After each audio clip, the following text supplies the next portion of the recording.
Data-data kita real, apa yang sudah dilakukan desa itulah yang di-input. Apakah Pak Anwar setuju bahwa pengembangan sejumlah potensi di desa ini menjadi langkah yang strategis dalam mengakselerasi target pencapaian pembangunan di suatu daerah?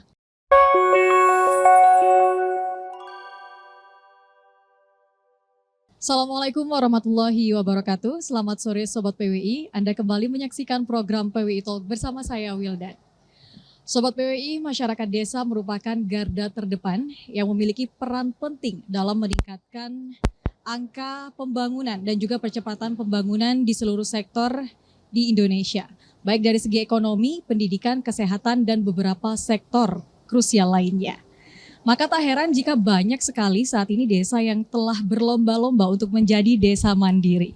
Kabupaten Sumeneb baru-baru ini mendapatkan sorotan terkait jumlah status desa mandiri dan juga BUMDesnya yang mengalami peningkatan cukup signifikan dalam 3 tahun terakhir.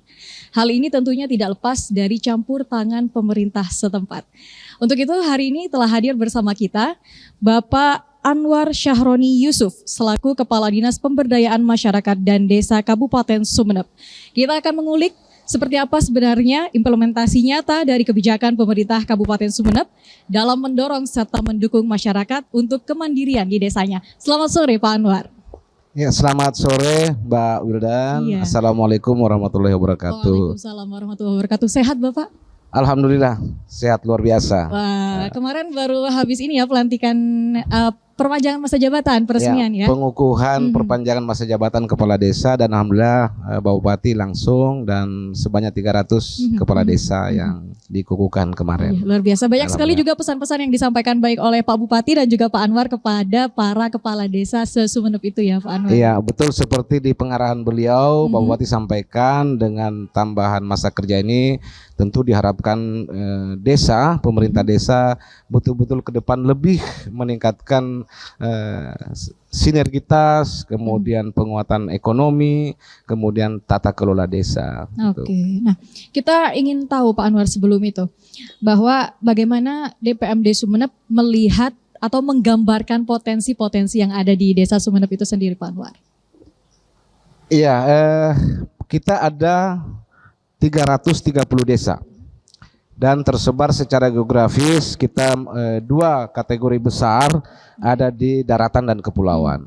Dan sebagaimana Bapak Bupati selalu sampaikan bahkan dalam visi misi beliau bahwa kita baik yang ada di kabupaten, kecamatan, khususnya di desa memperhatikan seluruh potensi itu. Jadi baik yang ada di daratan maupun kepulauan. Nah, DPMD dalam hal ini bersama-sama dengan jajaran di bawah baik kecamatan khususnya di desa dan bersama-sama pendamping desa kita memberikan gambaran-gambaran, menggali potensi bersama-sama kemudian dijadikan sebagai sumber daya. Ya, sumber daya. Paling tidak dua besar sumber daya itu. Ada sumber daya alam dan ada sumber daya manusia. Jadi sama-sama kita kejar, kita tingkatkan ya dari potensi-potensi alam maupun termasuk di dalamnya sumber daya manusia. Jadi peningkatan kapasitas juga kita lakukan baik di pemerintah desanya maupun kepada masyarakat khususnya misalnya di BUMDes. Ya, pengelola-pengelola BUMDes dan seterusnya. Oke, Pak Anwar tadi berarti sampai ada atensi khusus ya dari Bupati agar masyarakat ini menggali potensi yang dimiliki. Sebenarnya seberapa penting masyarakat di desa tersebut mengenali potensi-potensi yang ada di sana? Ya, jadi pada prinsipnya bahwa sama ya, jadi Pak Presiden mengatakan juga kita membangun dari pinggiran ya, dari desa. Nah ini sampai di Sumeneb pun sama, Bapak Bupati sampaikan itu. Jadi desa kuat maka pemerintah daerah akan kuat, negara juga akan kuat. Ini dari desa. Nah, kenapa harus ada terlibatan? Tahun ini kita pentahelix. Jadi tidak sendiri. Bahkan melibatkan, mengikut sertakan. Maka konsep gotong royong ini perlu kita sama-sama. Tentu garda terdepan teman-teman yang ada di desa yang bersentuhan langsung dengan masyarakat di desa melihat potensi itu dan memanfaatkan dengan sebaik-baiknya dalam rangka peningkatan kesejahteraan, termasuk sampai pada peningkatan pendapatan asli desa ke depan. Itu outcome terakhir yang kita harapkan bisa terwujud di masing-masing desa. Oke. Tadi disinggung sudah ya BUMDes Pentahelix, konsep Pentahelix itu disinggung. Tapi kita akan bahas itu nanti. Pak Anwar, kemarin saat pengukuhan perpanjangan jabatan kepala desa itu Pak Bupati sempat menyinggung bahwa percepatan pembangunan menjadi salah satu program yang perlu untuk diprioritaskan di desa-desa. Kemudian dari pihak DPMD sendiri, upaya yang dilakukan menggebrak kepala desa ini seperti apa, Pak Anwar? Ya, baik. Jadi sebagaimana beliau sampaikan kemarin, bahwa setelah tidak berhenti, kita sampai pada perpanjangan masa kerja atau pengukuhan kemarin. Langkah awal setelah ini yang harus dilakukan segera menyesuaikan dengan perencanaan. Maka kita DPMD dalam hal ini akan fasilitasi bersama teman-teman di kecamatan, Pak Camat, kemudian pendamping desa, kita bersama Kades tentu, BPD di dalamnya, untuk melakukan perubahan rencana pembangunan yang bertambah 2 tahun tadi. Jadi karena itu harus disesuaikan kembali. Nah, harapan kita dengan perpanjangan ini seluruh perencanaan itu bisa tuntas dilaksanakan dalam 2 tahun yang ditambahkan melalui Undang-Undang 3 ini. Kemudian Pak Bupati kita, desa-desa di Kabupaten Sumeneb sudah kita kukuhkan kemarin. Sehingga beliau mengharapkan bahwa dan mendorong kita semua, termasuk kami nanti di DPMD bersama-sama dengan rekan-rekan di kecamatan, pendamping, tentu dengan desa, mulai melakukan penyesuaian perencanaan. Yang kedua, memanfaatkan periode 2+2 tahun ini untuk menuntaskan perencanaan-perencanaan yang sudah diagendakan sebelumnya atau bahkan diagendakan penyesuaian dengan waktu yang 2 tahun itu. Oke. Seberapa optimis DPMD bahwa kepala desa bisa menjalankan amanah tersebut nih, Pak Anwar? Insya Allah, saya sebagai Kepala DPMD, tentu sebagai pimpinan OPD yang langsung melaksanakan kebijakan di tingkat kabupaten atas seluruh program-program, dan kami yakin dengan sumber daya pemerintah desa kita, kepala desa, BPD, perangkat desa, Pak Camat, kemudian ada pendamping desa, tentu kita dibantu. Tadi saya sampaikan ada keterlibatan masyarakat karena tidak bisa sendiri. Ada urusan perencanaan pembangunan di desa itu harus melibatkan pemerintah desa, kemudian ada BPD, ada tokoh masyarakat, ada tokoh pemuda. Makanya saya bilang tadi kita gotong royong nih. Jadi masalah perencanaan pembangunan misalnya, ada ruang-ruang yang disediakan secara regulasi atau tahapan yang disediakan secara regulasi untuk terlibat semua. Maka tahun ini misalnya Pak Bupati menekankan semua bergerak secara bersama melalui Pentahelix tadi, sehingga semua merasakan, melihat itu, kemudian menetapkan dalam satu perencanaan yang saya sampaikan tadi. Kita akan segera melakukan penyesuaian tentang RPJM di desa yang awalnya 6 tahun kita akan sesuaikan, sehingga seluruh perencanaan yang sudah dilakukan sebelumnya ini bisa diharapkan tuntas dengan ada masa 2 tahun tambahan waktu ini. Oke, yang paling potensial adakah desa-desa yang mungkin sudah terpetakan nih di Kabupaten Sumeneb yang paling potensial? Jadi secara umum begini, ada 4 sebenarnya tugas yang diberikan ke desa. Urusan pemerintahan, tata pemerintahan, kemudian pembangunan, kemudian pemberdayaan masyarakat dan pembinaan masyarakat. Nah, seluruh itu dilihat. Nah, secara kalau kita kaitkan dengan masing-masing potensi, kita gambarkan bisa umum. Sumeneb ini ada 2. Kita kategorikan secara geografi. Ada kepulauan, ada daratan. Kita punya potensi perikanan. Di kepulauan luar biasa. Di daratan juga demikian. Kita punya potensi pertanian. Kita punya potensi peternakan. Bahkan di kepulauan. Pulau Sepudi itu sebagai potensi sapi terbaik kita. Ya. Sehingga semua sektor ini, baik daratan maupun kepulauan, kita dorong masing-masing berdasarkan kearifan lokal masing-masing, ya, berdasarkan potensi masing-masing itu, termasuk di bidang pariwisata. Di bidang pariwisata pun sama. Ada yang memang karena keindahan pantainya, keindahan pulaunya, ada juga yang dibuat memang. Ada beberapa desa yang karena itu menjadi sebuah kebutuhan masyarakat setempat dan menjadi potensi lintas desa, maka dibuat oleh pemerintah desa sebagai potensi wisata. Jadi semua bidang sebenarnya. Baik itu peternakan, kita punya sama. Di 330 desa ini tersebar potensi yang luar biasa di Sumeneb ini. Oke, untuk itu ya makanya Pemkab Sumeneb juga mengadakan pameran desa wisata nih sampai nanti malam ya Pak Anwar ya. Betul sekali, sehingga kita rangkaikan. Ini sebenarnya motivasi. Kenapa Bapak Bupati sampaikan setelah pengukuhan semua kepala desa, semua camat, ayo lihat itu potensi yang ada di festival desa wisata, biar desa yang lain bisa melihat di kecamatan yang lain, biar kecamatan yang lain bisa melihat potensi yang ada di desa lain. Di situ ada unsur juga pendorong untuk menjadi sebuah semangat baru atau semacam spirit baru, sehingga bisa lihat, oh kecamatan ini begini ada, saya harus begini juga.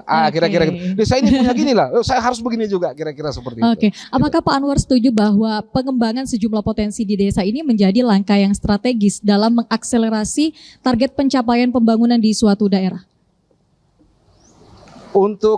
Jadi begini, sinergitas ini penting. Kita untuk sinergitas, untuk melakukan akselerasi semua ada terlibat. Ya, jadi baik di desa, kecamatan, kabupaten, bahkan sampai di provinsi. Seluruh perencanaan kita itu kan secara prioritas nasional itu akan menjadi salah satu jejaring utuh sampai di dalam sampai ke desa. Ini menjadi satu rangkaian. Maka akselerasi kita sama. Contoh dalam pencegahan stunting, ini menjadi prioritas nasional. Maka ini turun sampai ke desa. Desa-desa semua kita dorong. Bagaimana supaya masyarakat bisa hidup dengan hidup bersih. Bagaimana supaya gizi anak-anak kita terpenuhi. Ini juga kita fasilitasi, tapi tidak cukup hanya desa. Kabupaten juga mendorong melalui dinas OPD terkait. Kabupaten selalu dorong. Ayo semua turun sama-sama di desa untuk melaksanakan program-program yang sudah termasuk dari pusat. Ini kira-kira. Jadi akselerasinya bersamaan. Memang tentu kita berharap titik pertama ada di desa, maka seluruh rekan-rekan kepala desa di desa kami memang betul-betul menyampaikan bahwa bagaimana supaya terus memperhatikan hal-hal yang berkaitan dengan kesejahteraan masyarakat, kemudian berkaitan dengan regulasi pelaksanaan ini, sehingga secara konsep pelaksanaannya itu kita bisa terwujud, bisa tercapai, tapi secara aturan-aturan juga bisa kita penuhi seperti itu.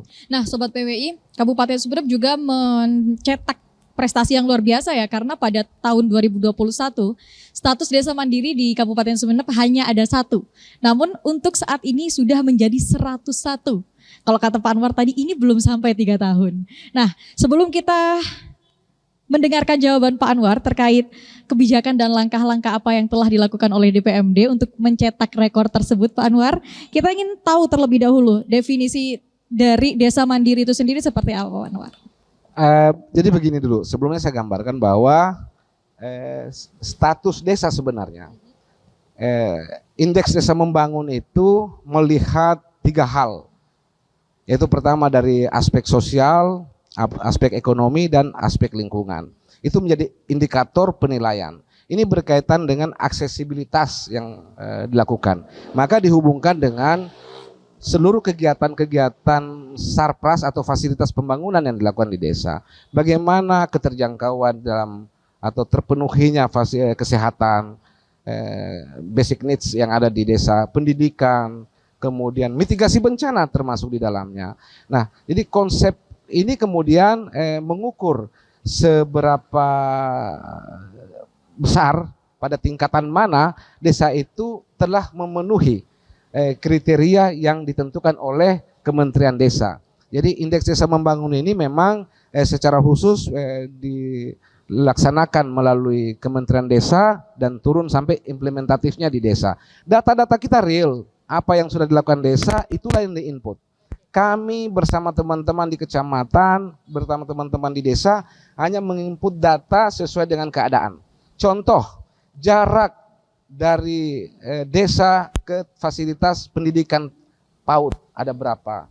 Ada berapa PAUD di situ? Sudah ada enggak fasilitas kesehatan? Apakah masyarakat sudah mudah enggak mendapatkan akses keuangan misalnya? Ini semua diukur sehingga nanti akan muncul angka-angka yang kemudian masuk dalam kategori desa sangat tertinggal, berkembang, maju dan mandiri. Alhamdulillah Sumeneb tentu dengan semua kolaborasi kita baik di tingkat kabupaten dan sampai desa, benar tadi Mbak Wildan menyampaikan di tahun 2021 kita hanya terdapat 1 desa mandiri. Dan sekarang 101 desa mandiri. Apa itu desa mandiri? Ini menunjukkan aksesibilitas mereka di desa sudah sejalan. Ada perbaikan-perbaikan sarana prasarana di desa, khususnya terkait dengan 3 hal tadi, persoalan ekonomi, persoalan-persoalan sosial, dan persoalan-persoalan mitigasi bencana, lingkungan lingkungan. Saya kira akhirnya itu. yang membuat penasaran kan seperti apa sih upaya yang dilakukan oleh pemerintah, kenapa dalam 3 tahun terakhir bisa meningkat sesignifikan itu nih Pak Anwar? Jadi ini tadi akselerasi katanya Mbak Wilan tadi. Semua bergerak nih. Jadi ada hal-hal yang memang menjadi ranah desa, ada hal-hal yang menjadi ranah kabupaten. Pak Bupati dalam salah satu visi misi beliau menyatakan percepatan infrastruktur kepulauan dan daratan. Ini juga mencari tadi aksesibilitasnya. Ini. Kemudian juga bagaimana kita penguatan di pendidikan, penguatan di kesehatan, tidak bisa sendiri desa, harus ada keterlibatan. Maka dengan program-program kabupaten yang turun ke desa juga ini membantu aksesibilitas sarana prasarana yang ada di desa, termasuk sumber daya manusianya. Desa juga kita dorong untuk peningkatan kapasitas masyarakat desa melalui pelatihan-pelatihan. Di kabupaten juga sama, melalui OPD Pak Bupati sampaikan tuh, tingkatkan dari sisi wirausaha, dari sisi UMKM, dari sisi bantuan modal usaha, ini sama. Semua merujuk ke desa. Oke, pelatihan yang digelar tadi khusus untuk kepala desa atau mungkin masyarakat? Ada yang masyarakat. Ya, kalau di kepala desa dia lebih pada tata kelola, pengambilan kebijakan. DPMD sering melakukan itu dalam rangka penguatan kelembagaan. Tapi ada juga yang kita lakukan dalam rangka penguatan masa. Kita pernah dengar misalnya ada kursus menjahit. Ada kursus untuk perbengkelan misalnya, wirausaha yang sudah kita lakukan melalui pemerintah kabupaten bersama teman-teman di OPD yang terkait ya, ini lakukan. Ini juga mendorong sebenarnya, mendorong percepatan pemenuhan akses tadi, sehingga signifikan ini antara penurunan kemiskinan, angka pengangguran dan status desa. Kita lihat 2021 angka kemiskinan kita lihat desa mandiri kita hanya 1. Di 2024 ini di bulan Juni kemarin sudah dilaporkan melalui Menteri Desa bahwa kita terdapat 101 desa mandiri. Luar biasa ya. Jadi memang ada kerja keras yang dilakukan gitu ya Pak Anwar, bukan sembarangan menginput data nih. Betul. Jadi data itu betul-betul diisi oleh desa sendiri. Tentu didampingi oleh tenaga profesional. Ada teman-teman pendamping, ada pendamping lokal desa, ada pendamping desa, ada pendamping di tenaga ahli pendamping di masyarakat. Kami di jajaran Pak Bupati perintah langsung ke seluruh OPD. Kami kebetulan di DPMD bersama teman-teman camat sampai kepada kepala desa. Jadi ini semua jalan bersama-sama. Bahkan kemarin beberapa perguruan tinggi juga ikut terlibat di dalamnya. Jadi pentaheliksnya jalan nih. KKN yang dilakukan oleh perguruan tinggi juga masuk untuk penguatan desa, memberikan rekomendasi kepada kepala desa, kepada kami di kabupaten. Ini juga tadi akselerasi ini tidak bisa sendiri, harus sama-sama. Berarti melibatkan mahasiswa juga nih ya, pemerintah Kabupaten Semarang. Oke, luar biasa. Nah, Pak Anwar, tentunya dalam pengembangan atau pemberdayaan masyarakat serta potensi desa ini kita tidak boleh lepas juga dari perkembangan digital. Nah, yang ingin saya tanyakan adalah progres digitalisasi di desa di Sumeneb ini sendiri seperti apa? Ya, jadi kemarin Pak Bupati juga sampaikan bahwa sekarang ini semua sudah melalui digital. Surat menyurat, ya. Bahkan kita mau terkenal, orang bikin rujak itu, dia sudah harus melalui digitalisasi audio visualnya, menampilkan di TikTok, di konten-konten itu, akhirnya orang datang tuh. Dan itu memang harus kita ke sana. Tidak bisa menghindar. Kita tidak bisa menghindar. Di level apapun kita, pada sektor apapun. Maka hari ini misalnya kenapa kita mengadakan festival desa wisata, salah satu juga melalui tadi penyebar luasan informasi potensi melalui informasi IT, teknologi informasi. Baik termasuk di dalam terlibat nanti teman-teman media, tentunya diharapkan keterlibatan media karena bisa menyebar ini juga melalui kekuatan media yang mempublikasi keberhasilan potensi kita. Nah, untuk di desa sendiri alhamdulillah kita sudah ada namanya salah satu program data Dikdaya, data integrasi desa. Itu ada satu aplikasi yang kita siapkan di desa untuk memfasilitasi secara aplikatif terhadap potensi-potensi desa, kemudian promosi desa, bahkan publikasi informasi kita fasilitasi situ. Selain desa secara mandiri juga sudah melakukan informasi-informasi melalui media sosial mereka. Beberapa desa sudah membuat website, beberapa desa sudah menggunakan media sosial kayak Facebook, kemudian apalagi yang lain ya, itu untuk menginformasikan kepada masyarakat kegiatan. Terakhir kita banyak sekali rekan-rekan dari media misalnya ikut mempublikasikan. Kita dengar misalnya ada penyaluran bantuan langsung tunai. Ini teman-teman media juga menginformasikan, melihat, menginformasikan tentang penyaluran BLT misalnya. Atau ada masyarakat bersama 3 pilar di kecamatan atau di desa, ada Kades, Babinsa dan Babinkamtibmas misalnya. Ini dipublikasikan. Saya pikir jadi mau tidak mau ke depan kita semua harus perkuat desa agar digitalisasi atau desa cerdas lebih tepatnya. Jadi desa cerdas menggunakan internet, cerdas menggunakan informasi dan seterusnya. Kita akan dorong dan alhamdulillah ada satu program besar kita Digdaya yang menuju satu data itu sudah kita terapkan di semua desa. Oke, tapi Pak Anwar, masih ada kan di Kabupaten Sumeneb ini beberapa desa yang mungkin mengalami blank spot atau kendala di internet. Ini upayanya seperti apa? Ya, sejauh yang saya tahu dalam satu desa bukan keseluruhan blind spot. Jadi contoh di Masa Lembu sudah ada. Memang belum mencakup semua ya satu wilayah, tetapi artinya tidak sampai blank di dalam satu desa. Memang ini kita lagi dorong. Pertama tentu dari kami di pemerintah kabupaten, kemudian dari desa sendiri. Kami dorong sekarang ini BUMDes melakukan usaha-usaha yang berkaitan dengan IT tadi. Contohnya mungkin Pak Anwar? Salah satu contoh di desa Pagerungan ke desa Sapeken, ya di Pagerungan itu dia sudah mempunyai usaha internet.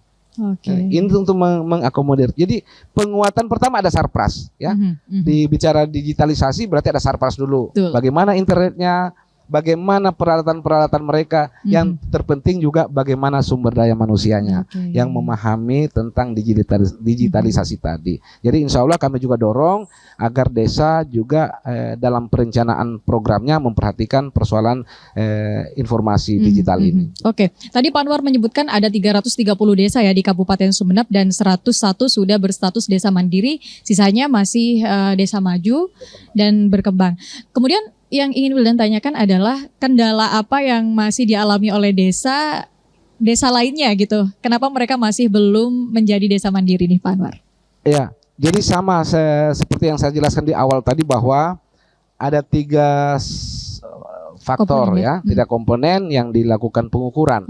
Ekonomi, sosial, dan lingkungan. Dan itu menyangkut aksesibilitas. Ada beberapa yang belum, contoh di Masa Lembu. Saat ini kita memang belum ada satu desa pun dari 4 desa yang mandiri. Dan ini yang akan kita perkuat. Infrastruktur, kemudian Sarpras, karena menyangkut aksesibilitas tadi. Nah ini saya pikir kita bisa melihat bahwa betapa data, saya tidak mengatakan ini tetapi bukan mengklaim ya, tapi konfirmasi aja ini. Bahwa betapa data kami itu memang yang diisi oleh rekan-rekan itu betul-betul apa adanya. Sehingga muncul nih, belum ada di Masa Lembu misalnya. Kenapa? Mungkin masih ada beberapa aksesibilitas yang harus kita perkuat.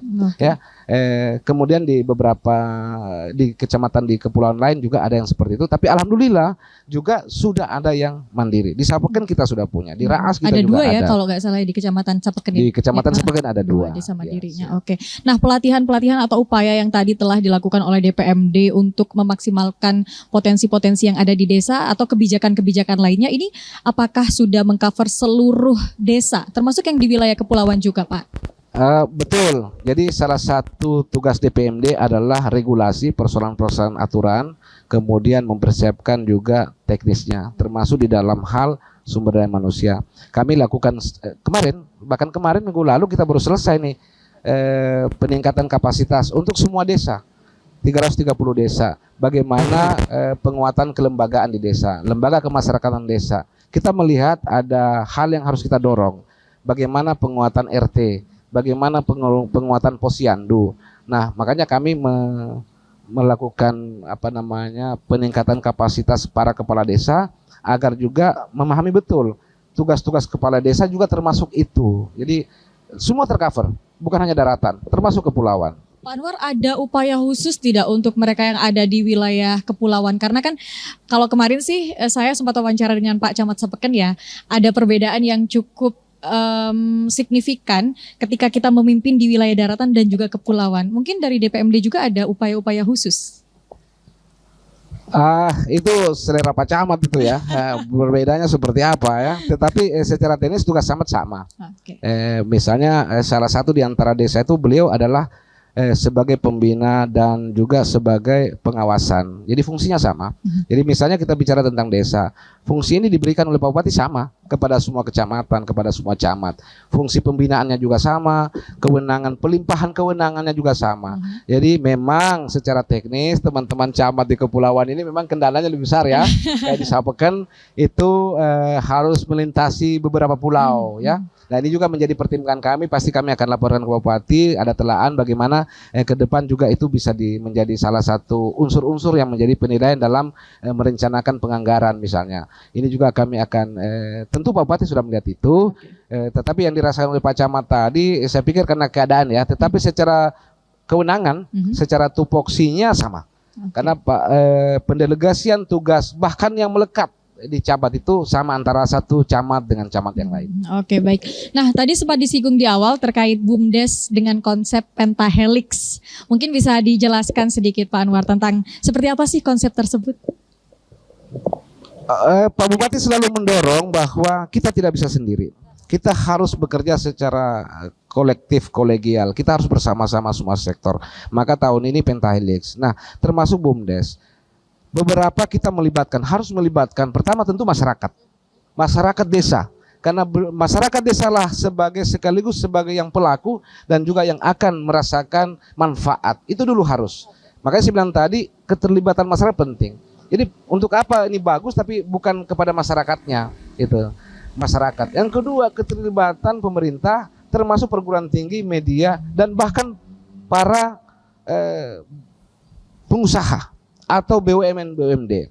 Di Kepulauan Sapeken misalnya di Pagurungan, kami dorong agar supaya perusahaan-perusahaan yang ada di kepulauan ini juga memperhatikan desa. Tidak sekedar memberikan CSR itu, tapi secara substantif memberikan pendampingan melekat. Dan ini alhamdulillah di salah satu desa di Sapeken itu setelah kita koordinasi dengan Kei misalnya, kemudian Kei ini migas ya, yang perusahaan migas itu, kemudian dilakukan pembinaan bukan hanya memberikan bantuan, tapi secara penguatan kelembagaan. Kemudian bersama-sama DPMD menyusun dan kita bisa lihat hasil pentahelix itu lebih baik. Oke, berarti semuanya ya terlibat di dalam situ. Betul, semua terlibat. Pertanyaan terakhir sebelum kita closing statement nih, Bapak. Seberapa besar konsep pentahelix untuk BUMDes ini berpengaruh pada perkembangan kesejahteraan masyarakat di desa? Tadi sudah saya sampaikan di akhir tadi. Kita bisa lihat perkembangan yang signifikan antara BUMDes yang melibatkan semua sektor dengan berjalan sendiri. Ada beberapa BUMDes yang keberlanjutannya belum bisa dilakukan. Maju di 1 tahun, 2 tahun, kemudian dia turun lagi. Nah ini menjadi penilaian kita. Maka tidak bisa memang sendiri, harus semua terlibat. Termasuk bagaimana mendatangkan seluruh upaya-upaya keberlanjutan. Terlibat seluruh, termasuk media ya, ini mempublikasikan potensi. Masyarakat yang saya bilang tadi, partisipasi masyarakat penting. Jadi tujuan utama di fasilitas yang disediakan di desa itu kan untuk masyarakat desa sebenarnya. Jadi bagaimana mungkin ada kolam renang yang bagus, orang luar yang menikmati, orang desa saja enggak. Orang desa sendiri maksud saya. Maka potensi desa itu diutamakan untuk masyarakat desa. Jadi alhamdulillah dengan metode-metode ini beberapa potensi desa kita lihat signifikan. Ada perubahan yang signifikan baik secara mindsetnya penyelenggara di tingkat desa maupun terhadap masyarakat kita sendiri. Kita lihat beberapa usulan-usulan itu bahkan dari pemuda, dari anak-anak Karang Taruna yang bekerja sama dengan pemerintah desa tentu kemudian menciptakan sebuah usaha baru. Ini terjadi di desa. Dan macam-macam Mbak, usaha BUMDes desa itu macam-macam sekarang. Banyak, mulai dari LPG ada. Toko pertanian perikanan ada, sampai yang terbesar mungkin yang sering dipublikasikan yang kita tahunya misalnya ada destinasi wisata, tapi yang sudah kegiatan berjalan banyak, baik untuk kebutuhan 9 bahan pokok, bahkan di transportasi. Di teman-teman di kepulauan itu sudah banyak berusaha di usaha kapal siaga, itu untuk memfasilitasi pergerakan bahan pokok dari ibu kota kecamatan ke desa atau sebaliknya. Ini juga berpengaruh terhadap proses pergerakan 9 bahan pokok. Ini juga akan mempermudah perolehan di pasar. Seperti itu. Oke, silakan untuk closing statementnya Pak Anwar. Yang pertama terima kasih ya Mbak Wildan, tentunya tambah cantik saja Waduh. Mbak Wildan. Kemudian sobat dari PWI. PWI ya, sobat PWI, selamat dan sukses.